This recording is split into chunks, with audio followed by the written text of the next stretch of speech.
beririsan nggak dengan politik, terutama dengan penguasa? Secara tertulis tidak, tapi bisa ditafsirkan iya, beririsan dengan penguasa. Oke. Berkaitan dengan politik kekuasaan. Ya. Iya. Oke. Nah, Anda tadi mengatakan ya bahwa Anda menarik tema toleransi. Saya tidak akan tanya Anda di kelompok mana, apa tradisional, apa modernis, apa tidak tanya itu. Tetapi dari Anda mengangkat tema ini, toleransi itu dari pengalaman Anda ya.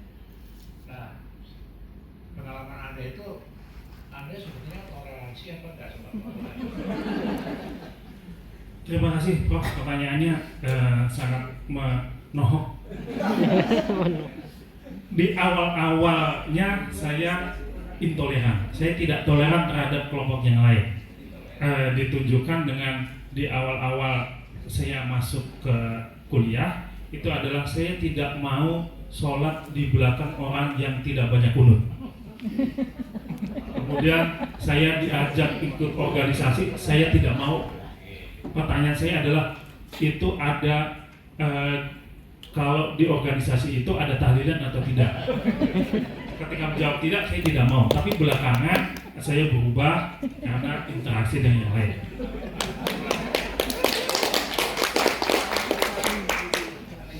Artinya dalam perilaku Anda, ya, itu perilakunya ya, itu Anda sudah non-parsial, gitu.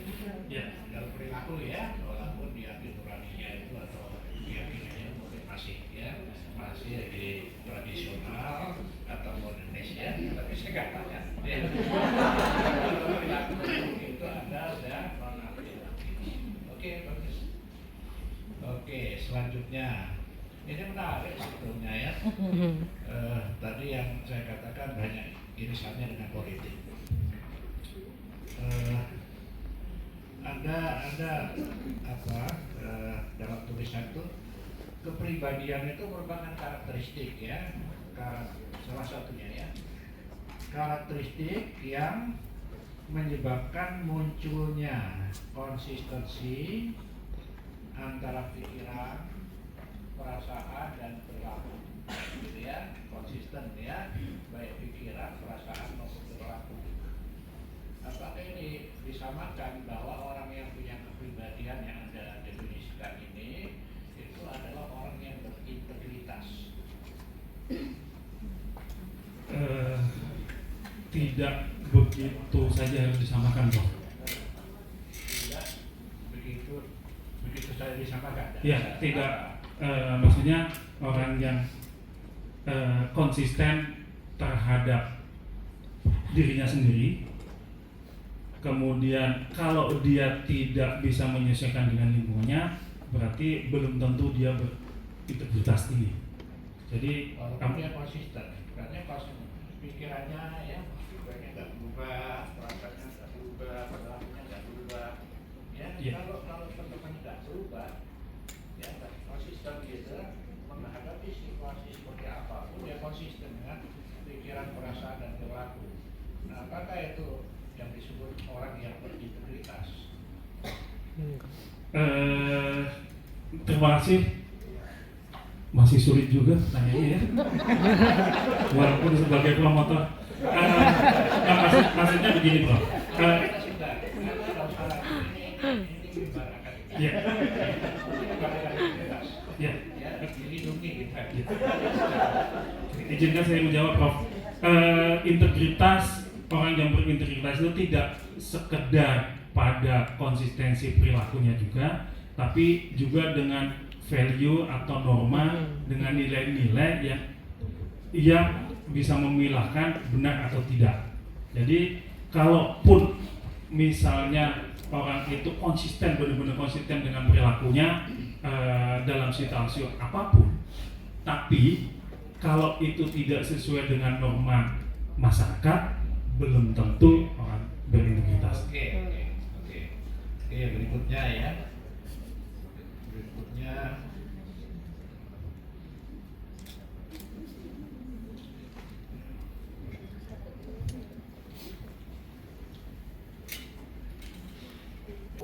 ya, memiliki kepribadian M itu ceritanya bagaimana? Kalau dalam proses pendidikan ya, tumbuh kembang individu itu akhirnya dia menjadi kepribadiannya termasuk kepribadian M. Bagaimana ceritanya? Ya, kepribadian F adalah kepribadian atau fasisme atau fasis, orang yang sangat mengagungkan tentang otoritas. Ya, itu pengertiannya ya. Ya. Tapi proses. Nah, prosesnya sampai bagaimana dia mengagungkan atau sangat menyetujui tentang otoritas itu adalah dari pengalaman dari belajar sosial, dari belajar lingkungan, dia mengatakan atau dia mendapatkan stimulus yang bahwa otoritas itu sebagai hal yang baik. Kemudian mungkin juga ada doktrin dari lingkungan bahwa orang tertentu harus dihormati, dihargai, dan sebagainya. Kemudian juga ada proses internal atau salah satu proses yang negatif adalah trauma tentang hal-hal di lingkungannya. Ya, tapi yang Anda ceritakan itu kan kalau dia sudah dewasa gitu ya. Iya kan? Tetapi yang pertama dan utama mungkin dari keluarga. Ya, dari orang tua. Iya kan? Ya. Nah, coba dijelaskan kalau dari keluarga itu gimana? Sejak mungkin ajaran kalau di kita masih patrilineal, yang bertanggung jawab pendidikan itu adalah ibu, kemudian dari kecil sudah mendapatkan pengajaran atau pendidikan entah sengaja atau tidak sengaja bahwa otoritas dalam hal ini adalah bapak itu harus selalu dihormati. Jadi ada pihak-pihak yang ditanam nilai-nilai yang selalu ditanamkan oleh orang tuanya, misalkan orang yang lebih tua, kemudian orang tuanya dan sebagainya. Kira-kira kalau misalnya ya itu keluarga atau orang tua itu memberikan pengasuhan yang sifatnya otoriter, itu bisa menumbuh kembangkan kepribadian etik ya? sangat bisa, Pak. Terima kasih jawabannya, Pak. Tapi kan ceritakan. Ya, jadi kalau pola seorang tua itu otoriter, ya itu bisa diterapkan ya perkembangan kepribadian anak. Jadi kepribadian otoritarianisme ya atau kepribadian F itu, ya gitu ya. Nah, oke, kemudian ada istilah right dan left ya. Istilah right dan left itu ya. Kalau right itu kan mereka yang fasis gitu ya. Gitu ya, betul nih. Nah, sedangkan left ini kalau orang berkuasa ya, yang berkuasa itu kelompoknya itu apapun yang direbut bersama ya itu dapat keputusan langsung didukung gitu ya, semuanya mendukung walaupun itu yang mungkin tidak merepresentasikan masyarakat secara luas, betul ya? Betul. Oke. Nah, sekarang kasus MK politiknya Mahkamah Konstitusi nggak ada yang kritik. Coba penguasa nggak ada yang kritik. Itu apakah pertanyaan saya, ya apakah penguasa saat itu, rezim saat itu adalah masuk kelompok lain ini dalam istilah kepribadian? Ya, jawabannya sangat mantap. Iya, penguasa saat itu adalah mengembangkan model yang fasisme, sangat otoriter, walaupun dikemas atau pokoknya dikemas sebagai yang kelihatannya adalah demokratis. Iya. Kelihatannya ya dibungkus dengan hal-hal yang sifatnya demokratis gitu ya. Tapi sebetulnya itu fasis ya, otoriter. Ya, kira-kira iya nggak?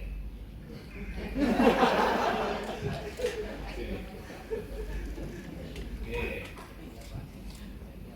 Nah sekarang yang aja deh, ya. Nanti apa ya? Sebenarnya bebas ya. Tapi yang ringan-ringan dulu. Karena maaf saya itu nggak kacamata itu, tetap aja. Tapi yang ringan-ringan aja ya. Anda itu membuat kategorisasi ya untuk toleransi itu ya.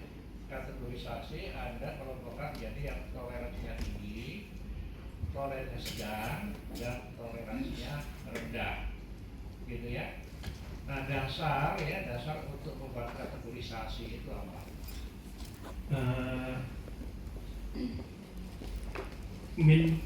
Atau data yang saya dapatkan adalah data empirik. Kemudian untuk membaginya yang paling memungkinkan sepengetahuan saya adalah menggunakan kurva normal dengan pembagian standar deviasi. Itu dasar ya, yang Anda sampaikan dasar untuk nilai mata pelajaran itu kalau skalanya dari 0 sampai 10 yang mendapat nilai 6 ke atas ya itu tinggi katakanlah ya 7 ke atas tinggi ya 4 sampai 6 itu sedang ya kemudian 4 ke bawah rendah. Itu semua orang bisa menerima ya karena itu ranah kognitif ya yang dibuat kategorisasi ya kan, jadi nggak bisa menolak ya. Nah kalau ranah ini kan toleransi itu ranah psikologi ya, variabel psikologi itu. Ketika Anda memberikan skala untuk mengukur toleransi itu ada social disability. Jadi sebetulnya orang itu nggak toleran. Sebetulnya mungkin respondes mungkin nggak toleran, tapi mungkin tidak diinginkan oleh masyarakat tuh. Sehingga untuk menjaga namanya, ya dia memilih yang cenderung ke toleran. Nah itu kan. Nah oleh karena itu saya bertanya, manfaat Anda buat kategorisasi secara empirik itu dan data empirik itu apa? Kalau berdasar data hipotetik ya berdasar suatu skala ya, kalau umpamanya itemnya ada 20, opsinya ada 5, 20 kali 5 itu 100 ya, terendah ya 1 kali 20 ya, terendah 20 tertinggi 100, tengah-tengahnya adalah 100 kali 20 dibagi 2 ketemu 60, nah itu tengah-tengahnya ya. Cuman kalau kita berdasar data hipotetik itu menyesatkan masyarakat ya, maka Anda betul menggunakan kategorisasi berdasar data empirik. Cuman manfaatnya apa ya? Atau saya cluenya ya, apakah itu ya bisa diberlakukan pada siapapun, pada mahasiswa muslim dimanapun, bisa nggak itu kategorisasi? Terima kasih Prof sekali lagi, walaupun ujian masih membimbing saya juga memberikan clue. Itu untuk kategorisasi hanya berlaku untuk data penelitian saat itu. Jadi tidak bisa digeneralisasi untuk kelompok-kelompok yang lain. Sehingga yang paling masuk akal, karena saya belum memiliki norma untuk membuat gambaran itu penyebarannya seperti apa yang menggunakan. Oke, bagus jawaban Anda ya. Itu hanya berlaku ya kalau kategorisasi yang berdasar data empirik hanya berlaku pada tempat kita melakukan penelitian. Itu ada manfaatnya bagi tempat kita melakukan penelitian. Ya. Nah, lain halnya kalau tadi katakan nilai itu ya, nilai matematika ya, 7 ke atas tinggi, 4 sampai 6 sedang, ya kan, 3 ke bawah rendah. Itu berlaku untuk siswa di mana pun Indonesia itu ya, karena ada norma. Seperti IQ ada norma. Ya, kalau skornya sekian masuk ke norma, IQ-nya sekian, gitu ya. Oke, bagus. Oke, saya kira cukup sekian dari saya kembalikan. Ya, baik. Saya lanjut Pak, mudah-mudahan nggak lanjut bikin deg-degan Bapak. Jadi setelah uraian Bapak tadi, kalau di kampus itu berarti siapa sih yang bertanggung jawab menurut Bapak atas ancaman intoleransi mahasiswa? Silakan. Terima kasih. Secara struktural yang paling bertanggung jawab kalau di UIN itu adalah Menteri Agama. Yang kedua, setelah Menteri Agama dia memilih rektor, berarti yang penguasa atau pengelola kampus adalah rektor. Itu yang paling bertanggung jawab. Apalagi kalau ada kasus, kemudian yang akan dimintai pertanggungjawabannya adalah rektornya. Tapi kemudian rektor menurunkan tanggung jawab itu kepada bawah-bawahannya, yaitu wakil rektor dan juga kepada dekan. Jadi secara struktural seperti itu, tapi ada hal-hal yang lain yang menjadi tanggung jawab juga. Semua orang yang terlibat di pendidikan itu adalah yang bertanggung jawab, termasuk juga dosen. Dosen tidak bisa seenaknya saja kalau ada yang tidak toleran atau ada kasus, oh itu fakultas lain, itu bukan bimbingan saya dan itu bukan wilayah saya untuk melakukan pembinaan. Kira-kira itu Pak. Baik, terima kasih. Masih bikin saya deg-degan ternyata. Apa ada Pak Rektor, Bu Rektor di sini? Bu Dekan ya? Siap Bu Dekan. Nah, langsung saja Pak. Dari temuan Bapak, ini mau merekomendasi apa ke Bu Dekan? Silakan Pak. Berarti madepnya udah nggak kesini tapi Oke, terima kasih karena dekan ada 3 di ruangan ini. Yang pertama adalah Pak Kun sebagai orang dalam saya, kemudian Ibu Yunita dekan UIN Psikologi, dan Pak Gunggung dekan Psikologi UNJ. Kepada saja, jadi madepnya agak ke tengah biar adil karena dia itu apa rekomendasinya adalah berdasarkan hasil penelitian tadi, beberapa hal yang mempengaruhi itu adalah tentang identitas. Jadi program yang harus dilakukan atau yang bisa ditawarkan adalah membuat identitas bersama, bukan identitas antar kelompok, bukan identitas kelompok modernis kemudian tradisional, tapi identitas Islam fakultas tertentu. Kemudian yang kedua adalah bagaimana cara menghilangkan prasangka, yaitu diadakan dengan kontak hipotesis. Kontak hipotesis adalah sesering mungkin meningkatkan frekuensi dan intensitas untuk mempertemukan berdialog antar kelompok yang ada. Kira-kira yang terakhir adalah Red Wing, yaitu mengapresiasi mahasiswa yang menunjukkan perilaku yang baik dan juga apresiasi kepada dosen. Tidak sekedar apresiasi dalam bentuk materi, itu lebih baik juga sih, tapi juga apresiasi untuk program-program kegiatan yang lain. Itu Pak. baik, terima kasih. Sekarang saya yang dikasih clue berarti sama Bapak. Terima kasih ya Pak. Jadi insya Allah nanti ke depannya saran Bapak nanti saya pertimbangkan untuk banggakan toleransi tadi. Baik, yang berikutnya Pak, Bapak sudah demikian baik penelitian ini menghasilkan temuan-temuan yang selalu bermanfaat. Nah kira-kira dari temuan-temuan Bapak itu ada temuan-temuan yang Bapak nggak duga sebelumnya? Ada Pak? Ada. Silakan Pak. Dan mengapa? Oke, silakan. Yang pertama, dari 7 atau 8 hipotesis yang terbukti hanya ada 4 saja, 3-nya tidak. Yaitu salah satunya adalah ternyata mahasiswa UIN itu tidak seperti saya duga sebelumnya. Saya menganggapnya adalah karena kebanyakan dari pesantren, dari madrasah, right wing otoritariannya akan tinggi.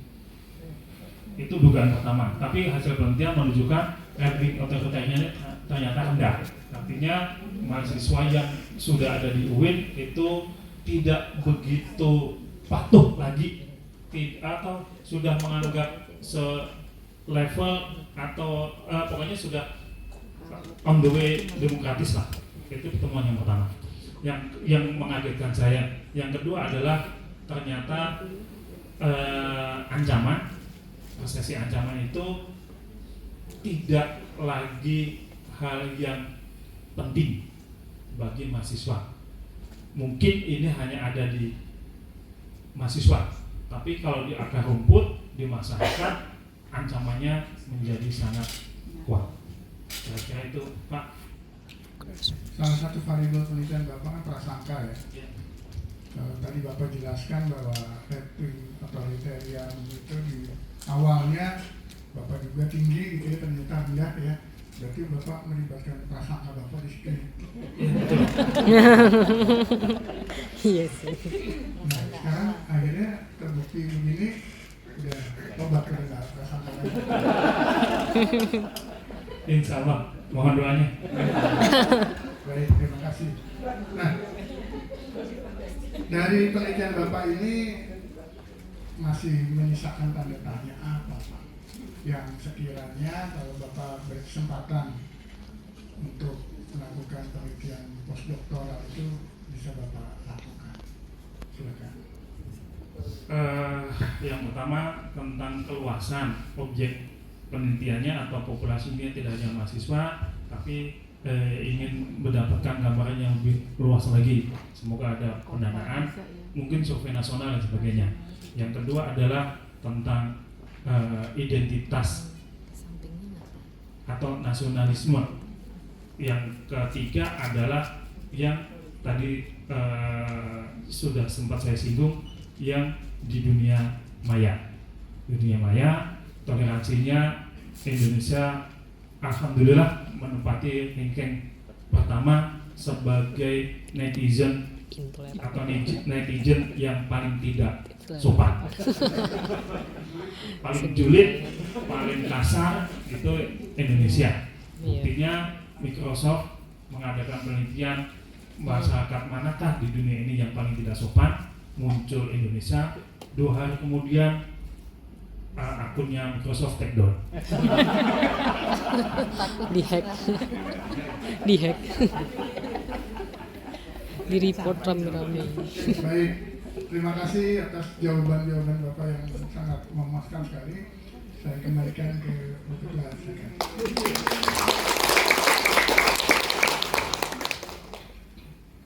Terima kasih. Saya persilakan Saudara Dr.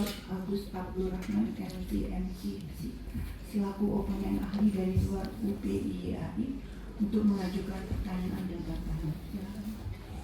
Terima kasih Bu Ketua. Bismillahirrahmanirrahim. Dapat saya ucapkan selamat Pak Iwan Lutfi sudah sampai pada ujung. Saya tahu ini perjuangan yang sangat luar biasa. Tapi bukan berarti nanti hidup selesai. Masih ada banyak tantangan di hadapan Pak Lutfi. Gimana, puas dengan apa yang diteliti Pak Lutfi? Ya, puas tidak puas harus saya terima. Tidak puasnya masih banyak tadi clue dari Pak Kun yang harus diselesaikan lagi, diteliti lagi. Oke. Jadi antara puas dan tidak puas ya. Non-blok. Non-blok. Dari disertasi ini apa yang paling berdampak pada diri Pak Lutfi? Menjadi toleran itu sulit, dan menjadi orang yang berprasangka baik itu sulit. Lagi-lagi clue dari Pak Kun tadi. Jadi 2 ya, untuk jadi toleran sulit, untuk kontrol prasangka sulit. Pak Lutfi ingin disebut dokter berprasangka atau toleran? Dokter yang toleran. Alhamdulillah sesuai dengan namanya Pak Lutfi, dokter yang baik hati. Ya, bahasan tentang toleransi memang menarik dalam konteks hari ini ya, apalagi di Kementerian Agama, departemen di mana UIN berada kan gitu ya. Satu masa kan gitu ya, menggaungkan isu tentang toleransi ya. Bahkan ada istilah Islam moderat ya Islam Satya dan sebagainya. Saya pikir dalam konteks itu disertasi yang Pak Lutfi sampaikan itu cukup menarik ya dan menantang. Ada beberapa hal yang ingin saya tanyakan. Yang pertama adalah terkait dengan disampaikan ya bahwa identitas sosial itu berhubungan positif dengan toleransi itu ya, itu pasti ya. Hubungan negatif. Identitas sosial berhubungan negatif dengan toleransi, berhubungan positif dengan prasangka. Iya. Jadi seolah-olah apalagi kita sebagai seorang muslim ya diperintahkan dalam agama kita ya ayyuhalladzina amanu taqullaha haqqa tuqatih ya ayyuhalladzina amanu dhuru bisilmika. Jadi bagaimana itu cara mengakalinya? Jadi seolah-olah kalau kita kemudian mengidentifikasikan diri pada di mana kita menjadi bagian dari kelompok tersebut, kok kesananya jadi intoleran ya? Kok kesananya jadi berprasangka negatif terhadap orang. Ajaran-ajarannya yang sudah dijalankan, kemudian juga melihat ajaran ini benar atau tidak. Padahal penilaian benar atau tidak itu bukan wilayah manusia untuk hal-hal tersebut. Itu salah satu yang menyebabkan orang menjadi tidak toleran terhadap kelompok atau ajaran yang lain. Yang kedua adalah tadi berprasangka diri bahwa saya atau RWA-nya saya menjadi adalah kelompok yang lebih baik dibandingkan yang lain. Kira-kira itu. Jadi menurut Pak Lutfi supaya kita dalam kerangka beragama nih ya dan berupaya untuk menginternalisasikan nilai-nilai agama secara baik ke dalam diri kita, bagaimana supaya kemudian kita tidak menjadi intoleran dan diskriminatif? Oke, untuk urusan agama, kalau tidak salah nasihatnya Ali bin Abi Thalib, kalau tidak salah, semoga saya tidak salah. Kalau urusan agama, lihatlah orang yang lebih baik ibadahnya. Tapi kalau untuk urusan yang dunia, lihatlah orang yang lebih rendah pendapatannya atau pokoknya lebih sengsara lah. Jadi nanti akan bersyukur. Nah, berkaitan dengan ajaran tadi bahwa menjadi Islam yang kafah itu adalah menyadari selalu kurang dalam beribadah. Jadi urusannya tidak lagi mengurusi bagaimana ibadah orang lain, tapi bagaimana mengurusi ibadah diri sendiri. Jadi menurut Anda berarti ingin mengatakan bahwa kedalaman di dalam beragama tidak otomatis kemudian menjadi intoleran itu ya? Ya. Atau kemudian menunjukkan perilaku-perilaku atau prasangka, sikap prasangka yang sifatnya negatif itu ya? Ya, betul. Di awal tadi saya dengar di dalam presentasi bahwa salah satu novelty dari disertasi Anda itu, dan ini adalah penting ya sebagai sebuah disertasi, bahwa Anda menggunakan prasangka sebagai faktor mediator ya, dari variabel-variabel yang diangkat, ada identitas sosial dan sebagainya. Dan di kesimpulan juga itu diakui oleh Anda bahwa itu adalah temuan Anda. Memang Anda melakukan dua uji model, asumsi teoritiknya kan terbukti fit ya dengan data empirik. Tetapi yang saya temukan di sini justru prasangka itu tidak berhasil ya memediasi baik identitas sosial ataupun RWA kan. Ya. Bagaimana Anda menyebutkan bahwa itu sebagai novelty disertasi Anda, padahal sebetulnya prasangka itu tidak berhasil memediasi ketiga variabel yang Anda. Silakan. Oke, terima kasih. Berarti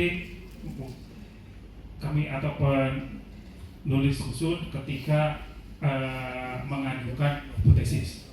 Hipotesisnya adalah ini ternyata prasangka sebagai mediator dari variabel eksogen itu belum pernah penulis temukan di artikel atau penelitian sebelumnya.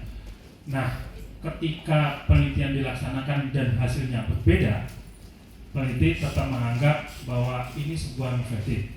Kemudian juga sebagai sebuah hal yang bagi saya adalah bagian hal yang bagus bahwa teori yang dibangun itu ternyata harus lebih melihat lagi pada kondisi lapangan. Dengan kata lain, mungkin ada hal-hal yang perlu direvisi, diperbaiki atau disesuaikan teori-teori yang ada itu dengan keadaan di lapangan. Kira-kira itu, Prof. Terakhir dari saya, sebuah hasil penelitian apalagi di disertasi kan juga harus memberikan saran, rekomendasi, pencerahan ya bagi permasalahan-permasalahan dari yang dihadapi oleh masyarakat. Apalagi ini disertasi ya. Gitu ya. Permasalahan kita tadi disebutkan oleh Pak Lutfi kan gitu ya, dengan agak kocak gitu, bahwa toleransi sedang tidak baik-baik saja di negara kita. Kebetulan Anda meneliti tentang toleransi ini, kira-kira rekomendasinya apa? Termasuk nanti rekomendasinya untuk mereka. Karena tadi disebut-sebut yang turut bertanggung jawab terhadap kondisi yang ditengarai intoleran di kalangan mahasiswa. Oke, terima kasih Pak Dekan Senior. Yang bisa direkomendasikan dari hasil temuan ini adalah yang pertama, untuk yang mempengaruhi faktor toleransi itu adalah faktor-faktor eksternal. Jadi faktor-faktor situasional yang terutama adalah bagaimana satu kelompok dengan yang lainnya itu harus lebih banyak berinteraksi. Yang kedua adalah bagaimana membangun identitas bersama. Yang identitas bersama tadi saya sudah sempat singgung, misalkan Islam UIN, Islam Indonesia, sebagai mahasiswa Islam Indonesia. Jadi identitasnya adalah identitas bersama sebagai Muslim. Yang kedua adalah yang ketiga, yang tadi adalah hipotesis kontak, banyak dialog, banyak acara-acara yang melibatkan berbagai kelompok. Kemudian proses membentuk acara atau pelaksanaan acara itu tidak eksklusif, tapi inklusif, melibatkan banyak pihak. Kira-kira itu, Pak. Terima kasih. Saya pikir jawabannya sangat memuaskan saya. Untuk komprehensif tadi di dalam menyampaikan rekomendasi ya, rekomendasi termasuk tadi ada menciptakan identitas bersama. Kalau dalam agama kita disebutkan kalimatun sawa gitu ya, karena setiap agama arti itu memiliki kesamaan dalam beberapa hal ya. Ada ajakan ayyuhalladzina amanu ta'alau ila kalimatin sawa. Kesananya itu ada prinsip-prinsip yang mungkin tidak bisa Anda baca, sehingga dengan demikian prasangka ya yang tidak berdasar toleransi akan berkembang dengan baik. Mudah-mudahan skripsi ini atau disertasi ini bermanfaat bagi Anda sebagai penyusun dan juga bagi masyarakat. Itu saja Bu Ketua yang bisa saya sampaikan. Terima kasih. Terima kasih. Saya persilakan Saudara Dr. Anissa Rahayu MCC sebagai sekretaris untuk mengajukan pertanyaan dan bantahan. Terima kasih Bu Ketua. Pak Ikhwan Lutfi, Ya, Bu. masih deg-degan? Masih. Sudah banyak pertanyaan, jadi saya akan bertanya yang belum ditanyakan saja, gampang-gampang saja. Tapi sebelumnya saya ingin mengucapkan selamat ya untuk Anda, akhirnya sudah sampai ke tahap ini. Satu langkah lagi lah nih, kalau lolos lewat semua, Anda bisa berhak untuk menyandang gelar doktor psikologi gitu ya. Dikit lagi. Saya kalau lihat Pak Lutfi ini, saya teringat beberapa tahun yang lalu ya, tahun 2019 ya, saya ketemu Pak Lutfi ini, datang ke IAI ini wawancara untuk kuliah di tingkat doktoral. Saya tanya, sudah punya judul penelitian atau belum? Sudah, saya sudah punya penelitian, sudah hampir selesai, malah sudah penelitian dan sudah final. Judulnya apa? Saya tanya. Judulnya apa, Pak? terorisme. Terorisme atau radikalisme. Radikalisme dan terorisme. Ya. Nah, saya ditanya apakah judul tema radikalisme ini bisa diterima di AI ini. Saya jawab tidak bisa. Karena di AI ini, di doktoral ini, psikologi AI ini hanya ada peminatan PIO dan pendidikan. Jadi tidak ada yang pas untuk judul itu. Sehingga kalau mau di AI ini harus dirubah. Kalau itu radikalisme itu menjadi latar belakang, maka sesuatu yang positif harus dimunculkan, yang kira-kira nanti bisa cocok untuk diteruskan, dikembangkan gitu ya, melalui ilmu psikologi.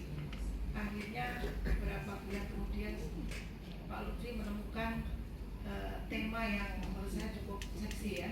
Toleransi ini akan tetap bisa diterima dan akan tetap bagus menurut saya judul ini.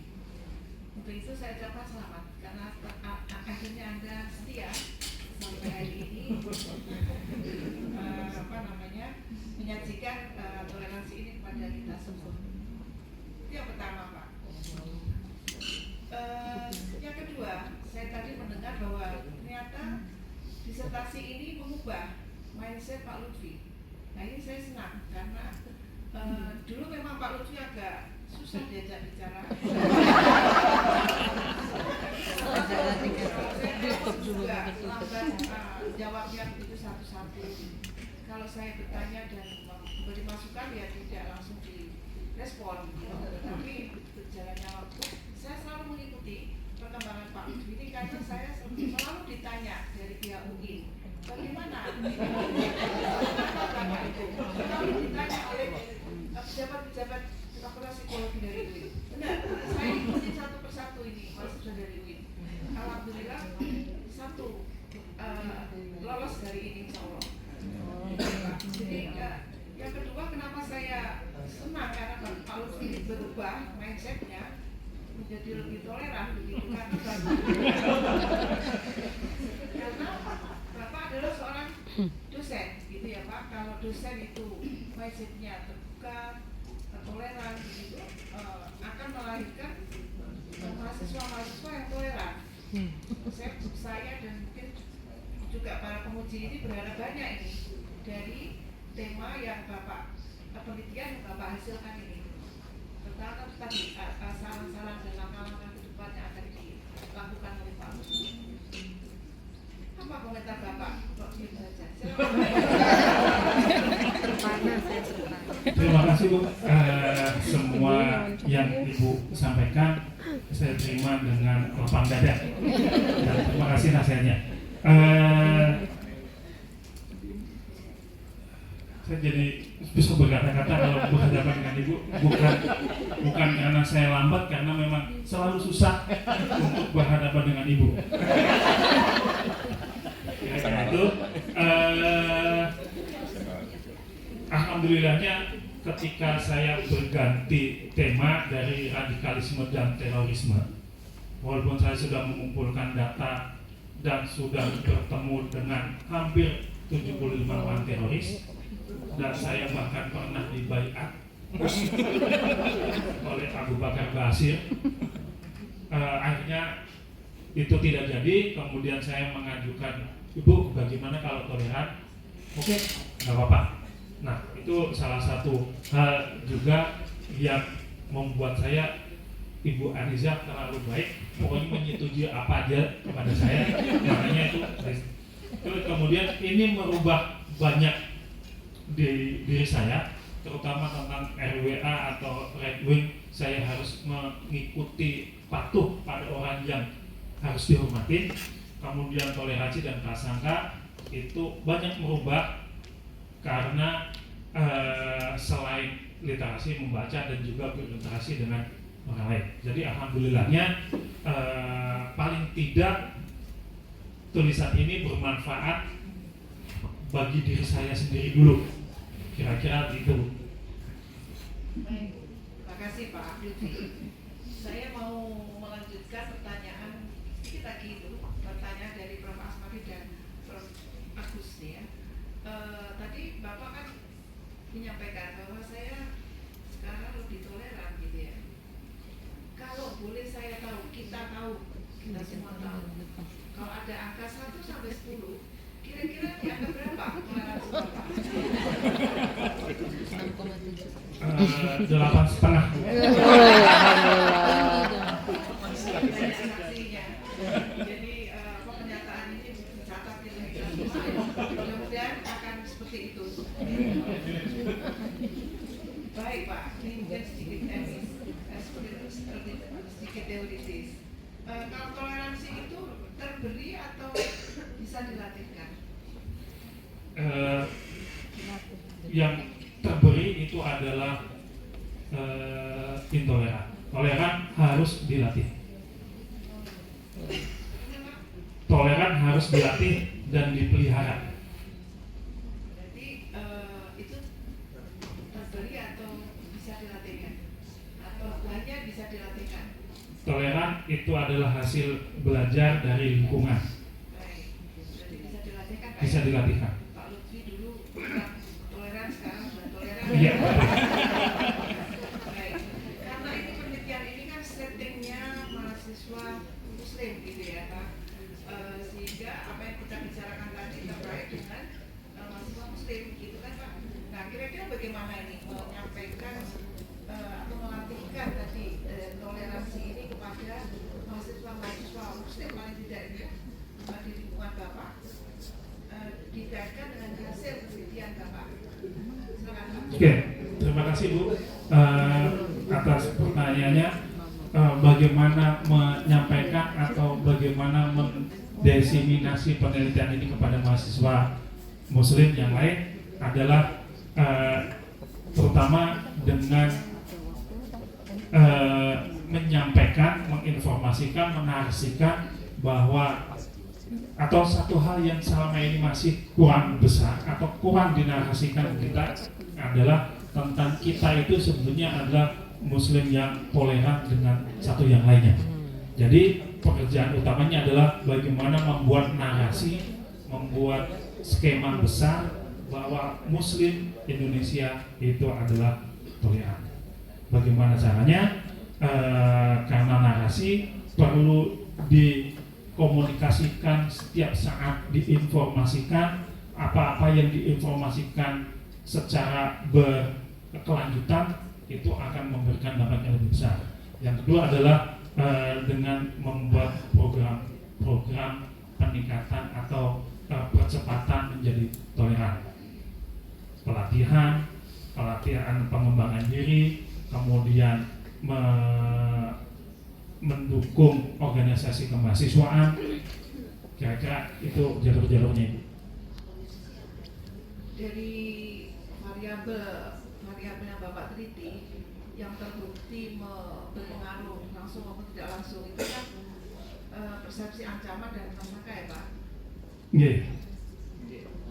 Iya Bu. Iya Bu. Melatihkannya kepada mahasiswa-mahasiswa Bapak yang remaja, pada umumnya remaja di masa awal. Ini saya tanyakan karena Bapak kan masuk ke ranah psikologi pendidikan ya, dan sosial. Silakan Pak. Oke, persepsi ancaman di beberapa penelitian kadang-kadang menjadi IV, kadang-kadang menjadi DV dengan prasangka. Tapi penelitian ini saya menetapkan bahwa prasangka itu sebagai DV dari persepsi ancaman. Intinya persepsi ancaman itu muncul karena kekhawatiran pihak lain akan memberi sesuatu yang buruk kepada kita. Nah, bagaimana cara mengatasinya? Adalah satu-satunya cara adalah mengetahui dengan baik bahwa kelompok lain itu memang tidak memberi ancaman. Bagaimana caranya? Kontak hipotesis, dialog, ketemu, kemudian kalau misalkan di pelajar, mahasiswa, dulu yang pernah kami lakukan adalah mempertemukan siswa-siswa dari yang perguruan Muhammadiyah, NU, kemudian juga Katolik dan Protestan. Dan ternyata memang prasangka dan mereka merasa terancam satu yang lainnya. Tapi dengan pelatihan-pelatihan akhirnya itu semua akan berkurang. Kira-kira seperti itu. Dengan berkurangnya ancaman dan berkurangnya prasangka atau meningkatnya pemahaman terhadap kelompok lain, insya Allah toleransi akan meningkat. Iya. Baik Pak, saya cukup senang ini dan punya harapan yang besar. Setelah ini nanti saya akan mendengar atau melihat modul-modul pelatihan tentang toleransi dan juga pelatihan-pelatihan untuk melatih atau menyebarluaskan bagaimana toleransi ini menjadi baik, berawal dari sekolah-sekolah, dari dunia pendidikan. Saya kira itu. Selamat untuk Pak Menteri dan sukses ke depannya. Terima kasih.